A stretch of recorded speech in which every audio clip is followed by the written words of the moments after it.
Hi, everybody. Good morning. Welcome into Morning of the Word. Glad that you've joined us today. Well, we've made it to the end of the week. Here we are at Friday, finally. I hope you have a wonderful Friday planned, a great weekend ahead of you, and many things to look forward to between now and worship on Sunday. I want to commend you also for getting to the conclusion of our book of the week, the book of Jonah, and coming to the final chapter. The final chapter of the book of Jonah is, well, it is the chapter that's least likely to make it into your children's storybook. Chapter 1 is definitely included. Chapter 2 is definitely included. Chapter 3 is included. But what you're not likely to find in most of your children's storybooks is anything from chapter 4. And I think this is partly due to the fact that our beleaguered hero, who already has had quite a ding to his reputation for his refusal to go to Nineveh in the first place, his attempt to run away from God and all the things that he's done, he really takes a bad turn here in the final chapter.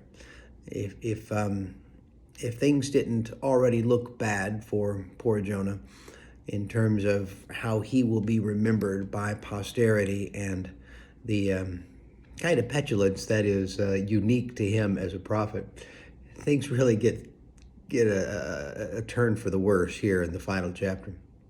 What's interesting about this chapter is that Jonah makes no bones about the fact that he knew this was going to happen. In fact, he says from the very beginning, this is why I ran away. This is why I left. He didn't run away because he was scared. He didn't run away because he thought the people would reject him. He didn't run away even because he thought the people would string him up or abuse him in some way. He ran away because he knew God was gracious. He ran away because, well, to paraphrase Jonah, I knew this would happen. You are just too loving, too gracious, too kind, too compassionate, too generous. And this is the God that Jonah is angry at. He's angry at a God who is too compassionate. And this has caused him despair. The illustration that God uses to teach him a life lesson that is of such importance and value, a powerful, powerful parable, revolves around a vine and a worm.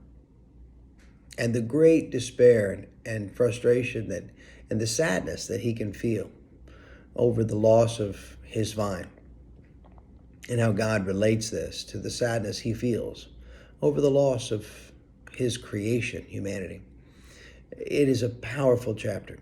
It is a wonderful chapter. It's a heartbreaking chapter, but it's one from which we draw conclusions about God's true nature, about how incredibly generous and loving God is, and how powerful his grace extends to those who will turn to him, and how badly he does want all to come to him and be his own.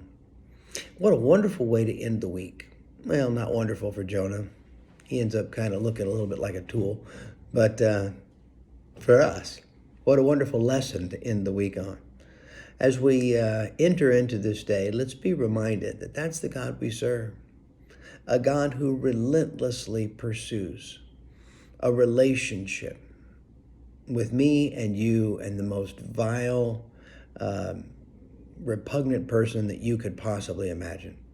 He loves us all, even if we happen to be that vile, repugnant person.